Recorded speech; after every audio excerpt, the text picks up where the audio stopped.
नमस्कार दोस्तों, MP police से रिलेटेड एक और बहुत ही महत्वपूर्ण वीडियो आ चुकी है। 8 सितंबर का पेपर। चलिए, साइंस से रिलेटेड क्वेश्चंस है, बिल्कुल इंपॉर्टेंट है, बहुत ही ज़्यादा इंपॉर्टेंट है, मिस मत करना। आगे आने वाले सभी एग्जाम्स के लिए इंपॉर्टेंट है, तो बिल्कुल भी एक भी क्वेश्चन को मिस मत करना। देखिए, क्वेश्चन रिपीट भी हो रहे हैं, चैनल को सब्सक्राइब कर लेना। कब आपकी एग्ज़ाम बता देना कमेंट करके, बिल्कुल आपके लिए वीडियो आ जाएगी आपकी डेट के लिए। तो चलिए शुरू करते हैं वीडियो को। तो मुलायम धातुएं जिन्हें आसानी से चाकू से काटा जा सकता है वह कौन है? पारद तथा जस्ता, सोडियम तथा पोटेशियम, सोडियम तथा टीन या पोटेशियम तथा जस्ता। तो मुलायम धातुएं जिन्हें आसानी से चाकू से काटा जा सकता है वह कौन सी है? सोडियम तथा पोटेशियम। चलिए अगला क्वेश्चन देखते हैं। निम्नलिखित में से कौन सा ऊर्जा का स्रोत नवीनीकरण नहीं है? देखिए, ऊर्जा का स्रोत नवीनीकरणीय नहीं है। पवन चक्की, सौर सेल, नाभिकीय ऊर्जा या ज्वारीय ऊर्जा शक्ति। तो कौन सा है वो नवीनीकरणीय नहीं है? जो वह है नाभिकीय ऊर्जा। यह एक पुराना सोर्स है, प्राकृतिक है, पुराना है, बहुत ही पुराना। ठीक है। तो एक तत्व जो पानी में संग्रहित होता है, बताइए कौन सा है वो? एक तत्व जो पानी में संग्रहित होता है, कौन सा है वो? फास्फोरस है, जस्ता है, सोडियम है या पोटेशियम है? तो एक तत्व जो पानी में संग्रहित होता है वो होता है फास्फोरस। देखिए, एमपी पुलिस से कई क्वेश्चंस लेके आता हूँ मैं, तो बिल्कुल आपको हमेशा मैं बोलता आया हूँ कि हमेशा यही सोचो, जब मैं क्वेश्चंस बोल रहा हूँ तब यही सोचो कि आप एग्ज़ाम ही दे रहे हो। आप सोच लो कि मैं होता तो इसका ये आंसर देता। हाँ, थोड़ा समय कम मिल रहा है यहाँ पर, क्योंकि आपको अगर समय चाहिए तो वीडियो को वहीं रोक दो ना।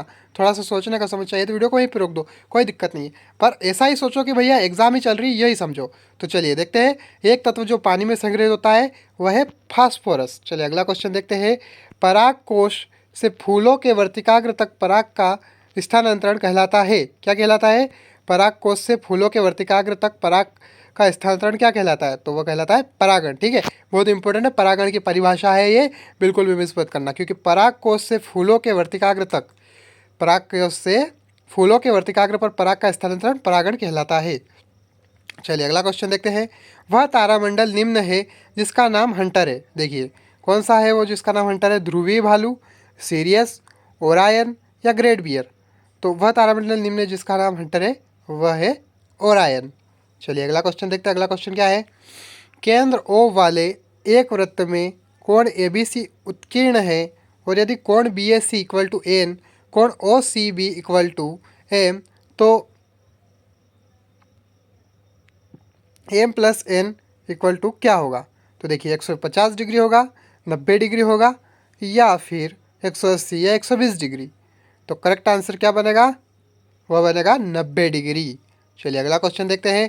निम्न में से कौन से एक गंभीर रोगों की अभिलक्षणिक विशेषता नहीं है? ठीक है, गंभीर रोगों की अभिलक्षणिक विशेषता नहीं है। देखिए, क्वेश्चन इंपॉर्टेंट है, बिल्कुल भी मिस मत करना, एक भी क्वेश्चन को मिस मत करो भाई, आगे भी आ सकता है एग्जाम में, तो पढ़ लो ध्यान से। तो निम्न में से कौन सी एक गंभीर रोगों की अभिलक्षण विशेषता थी? कुछ समय के लिए कार्य व क्षमता प्रभावित होते हैं, उपचार के बाद रोगी पूर्ण रूप से ठीक हो जाता है, वे दीर्घकालिक रोग होते हैं, इसमें वजन की हानि नहीं होती है। बताइए कौन सा है वो जो कि गंभीर रोगों की अभिलक्षण विशेषता नहीं है? तो वह है, वे दीर्घकालिक रोग होते हैं, लॉन्ग लास्टिंग डिसीज। चलिए अगला क्वेश्चन देखते हैं। यह शाखा अस्थियों के सिरों को ढकता है। ठीक है, अस्थियों के सिरों को ढकता है और जोड़ों में घर्षण कम करता है। बताइए, यह किससे ढका जाता है? अस्थिरज्जु से, उपास्थि से, मांसपेशी से या कंडरा से? तो करेक्ट आंसर बनता है उपास्थि से। चलिए अगला क्वेश्चन देखते हैं।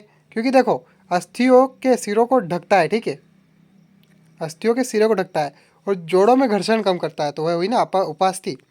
चलिए, एक संख्या दूसरी संख्या की दो गुनी है।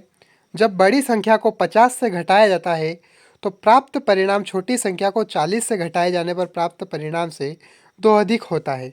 छोटी संख्या निम्न होगी 6, 7, 5 या 8। तो करेक्ट आंसर बनता है 8।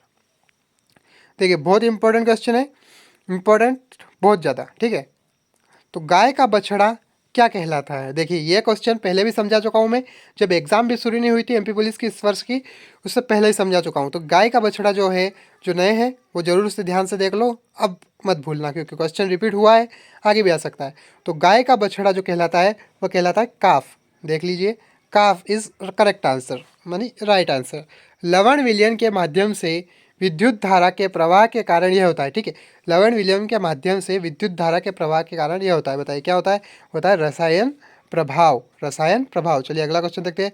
पौधों में लचीलापन किसके कारण होता है? श्लेषोतक, दृढ़ोतक, मृदुतक या क्लोरेनकाइमा?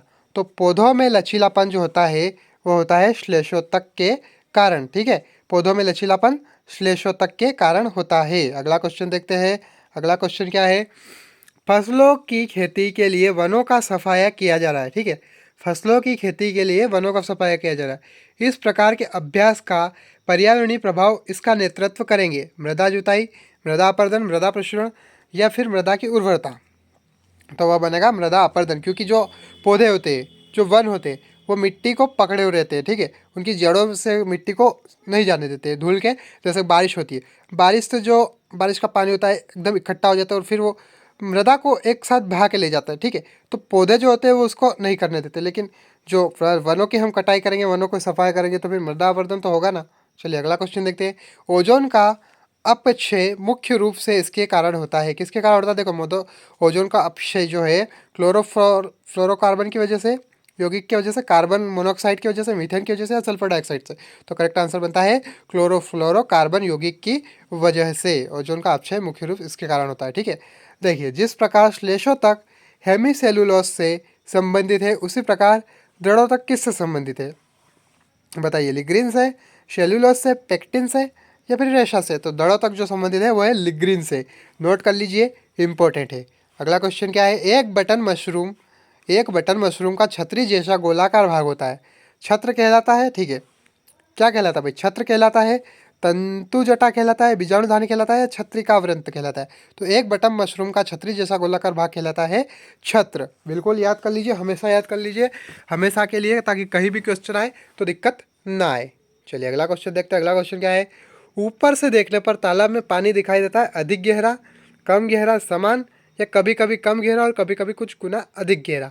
तो ऊपर से देखने पर तालाब में पानी दिखाई देता है कम गहरा। देखिए वो अपवर्तन के कारण होता है। ठीक है, तो देखिए हम जब भी देखते हैं तो पानी हमारी एक लेयर बना के ऐसा दिखता है कि बहुत ऊपर उभरा उभरा सा दिखता है नीचे से, तो उसकी वजह से हमें कम गहरा दिखता है वो। तो बिल्कुल ध्यान रखें, ना कूद जाए कम गहरा देखकर। तो बिल्कुल चेक करिए, लकड़ी से चेक कर लो फिर कूद जाओ, कोई दिक्कत नहीं। पर ठीक है, जिसको तैरना आता है उसको तो कोई प्रॉब्लम नहीं है। तो बिल्कुल एमपी पुलिस की तैयारी करके रखिए ज़ोरों तोरों से, तो फिर एग्ज़ाम में अच्छे से अच्छे नंबर लाना। और कितने नंबर आए ज़रूर से कमेंट करना, और आपकी एग्ज़ाम कब है वो ज़रूर से पहले कमेंट कर दो, ताकि आपके लिए एक परफेक्ट वीडियो हम ला सके। तो चलिए, चैनल को सब्सक्राइब कर देना, वीडियो को लाइक कर देना, और ना भूलना कमेंट में जाके लिखना थैंक यू, क्योंकि हम लाते हैं आपके लिए सबसे बेस्ट, सबसे मोस्ट इम्पोर्टेंट क्वेश्चंस। तो बिल्कुल कमेंट में लिख दो जो मन में आए, कुछ पसंद आया हो तो लिख दो।